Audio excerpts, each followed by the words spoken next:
Perezida wa Leta Zunze Ubumwe za Amerika Donald Trump yakuye igitaraganya mu birori byo gusangira n'abanyamakuru batara amakuru mu biro bya Perezida wa Amerika White House nyuma yuko humvikanye amasasu mu ijoro ryo kuri uyu wa gatandatu byabereye muri hoteli Hilton i Washington DC.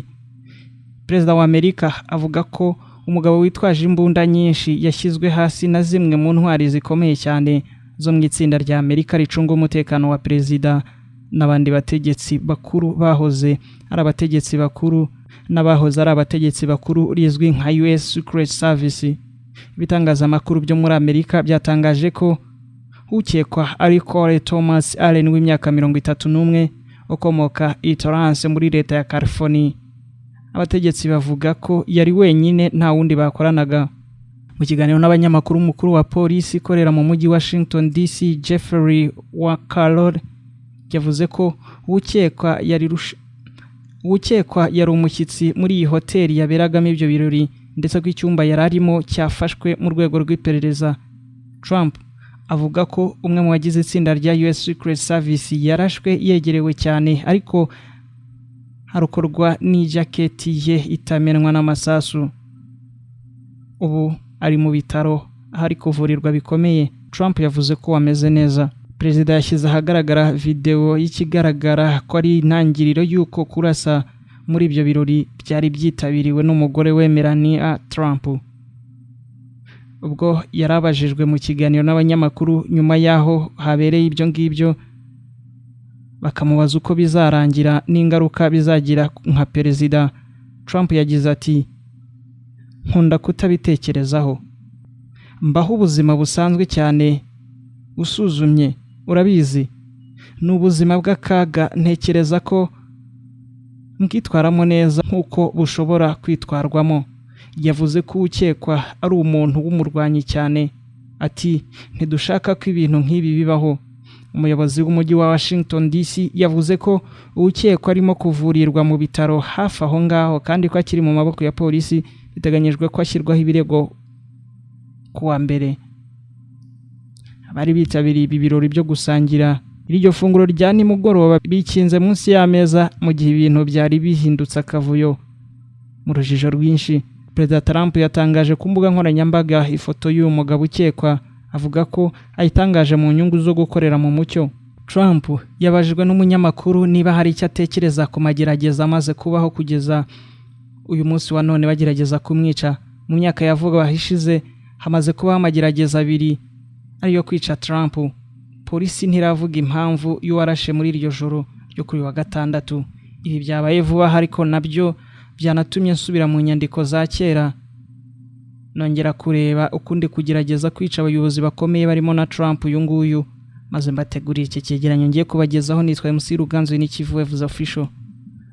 Mu mateka ya politiki y'isi igezweho muri iki gihe umutekano w'abayobozi bakomeye wagiye ugaragara nk'ikibazo kidacika ahubwo kigenda kiyongera uko imyaka ishira. Nubwo demokarasi igezweho ishingira ku bwisanzure bwa politiki no kwegera abaturage, ibyo nabyo ubwabyo byagiye bihurirana n'ihungabana ry'umutekano w'abayobozi, aho bamwe bagiye bagabwaho ibitero bigamije kubica, abandi bakabirokoka ku bw'amahirwe cyangwa ku bw'uburinzi bukomeye bw'inzego z'umutekano baba barubatse.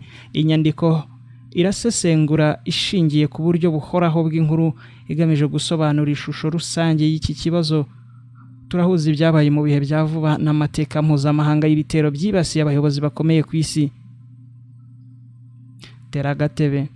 Mu mpera za 2024 isi yahuye n'inkuru y'ihungabana rikomeye ry'umutekano ubwo Donald Trump wari warahoze ari perezida wa Leta Zunze Ubumwe za Amerika kandi wari uri mu bikorwa byo kongera kwiyamamaza yarukogaga igitero cy'amasasu cyabereye i Butler muri Pennsylvania. Icyo gitero cyahitanye umuntu umwe ariko gikomeretsa abandi, na Trump ubwe yarakomeretse arokoka nyuma y'uko inzego z'umutekano zahise zimukuraho yarari mu buryo bwihuse. Ibi byabaye byahise bituma ikibazo cy'umutekano w'abayobozi cyongera kuganirwaho mu buryo bwagutse ku rwego rw'igihugu no ku rwego mpuzamahanga. Nubwo icyo gitero cyo muri 2024 cyabaye kimaze igihe, kimaze igihe, inkuru z'umutekano wa Trump zakomeje kugaruka mu bitangazamakuru mpuzamahanga. Nk'ubu ngubu hagaragaye n'indi nkuru y'umutekano iyo nababwiraga yo ku mugoroba wa 25 Mata 2026 i Washington DC mu gihe cya White House Correspondents' Dinner muri icyo gikorwa cyitabiriwe n'abanyamakuru n'abayobozi bakomeye humvikanye amasasu hanze y'inyubako bituma Perezida Donald Trump n'abandi bayobozi bakurwa muri icyo gikorwa mu buryo bwihutirwa. Nubwo iperereza rikiri gukorwa, inzego z'umutekano zavuze ko ibintu byagenze neza mu rwego rwo kurinda ubuzima bw'abari aho, ariko bikerekana ikibazo gikomeye cy'umutekano w'ibikorwa bifunguye bya politiki. Ibi byombi, ibyabaye muri 2024 n'ibyabaye kuri uyu mugoroba, byagaragaje ishusho nshya y'umutekano wa politiki aho abayobozi bakomeye batakiri mu mutekano wuzuye nubwo barinzwe n'inzego zikomeye cyane kandi ziba zaratojwe nk'izi za US Secret Service. Ibi byatumye abasesenguzi bongera kwibaza ku miterere y'ibyago bishya byitwa Lone Actor Threats, aho umuntu ku giti cye ashobora gutegura igitero gikomeye hatari umuntu runaka umutumye cyangwa ikigo runaka.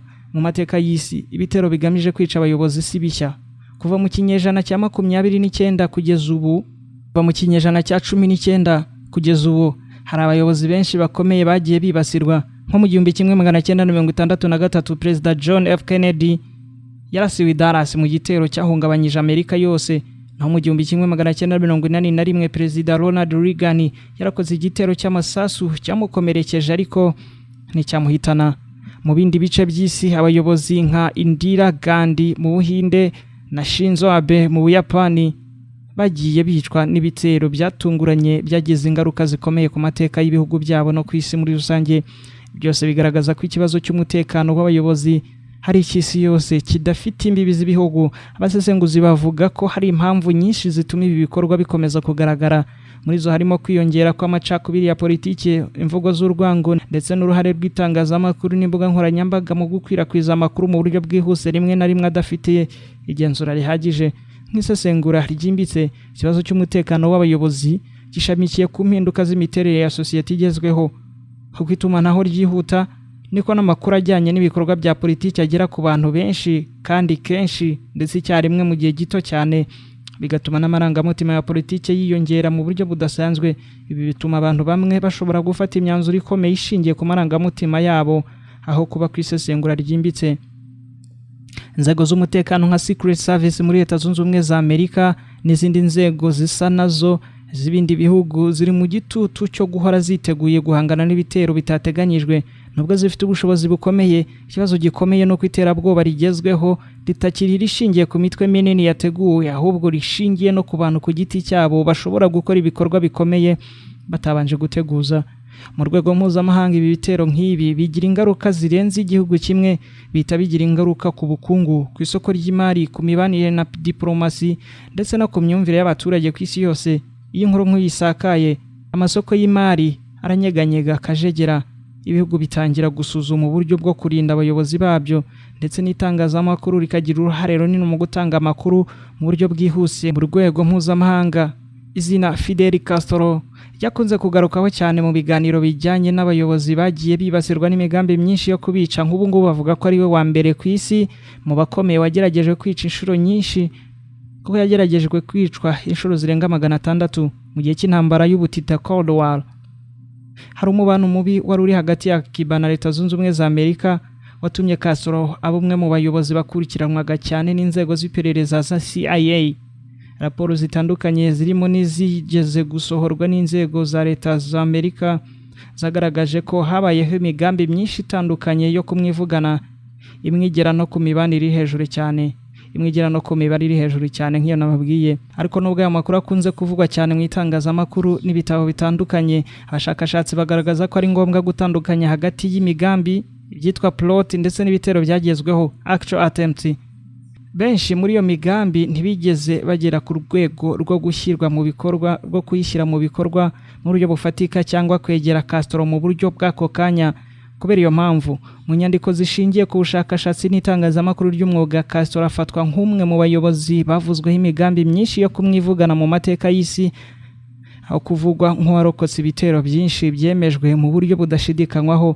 Ibi bigaragaza uburyo amateka ye ajyanye n'umutekano asaba gusobanurwa mu buryo bwitondewe, hirindwa gukabya cyangwa kuvanga amakuru atemejwe n'abafite gihamya.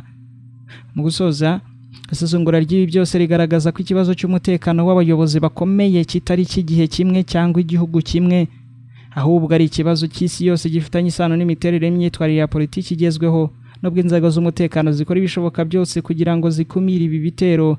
Ikibazo nyamukuru gikomeje kuba imiterere y'imibanire ya politiki, imvugo zikoreshwa n'ukuntu abantu babona ubuyobozi muri rusange. Dore zimwe mu nyandiko twifashishije. BBC News, inkuru ku mutekano wa politiki no kwiraswa ryabereye i Pennsylvania muri 2024. Reuters yaduhaye raporo ku iperereza ry'ibyabaye ku gitero cya politiki muri Amerika muri 2024.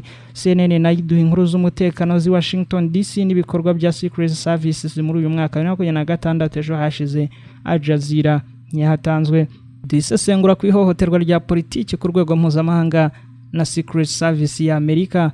Itangazo ku iperereza ry'umutekano, ubushakashatsi bwa siyansi ku macakubiri ya politiki n'umutekano w'abayobozi 2023-2024. Ndabashimiye, nitwa MC Ruganze n'ikivu yavuze official.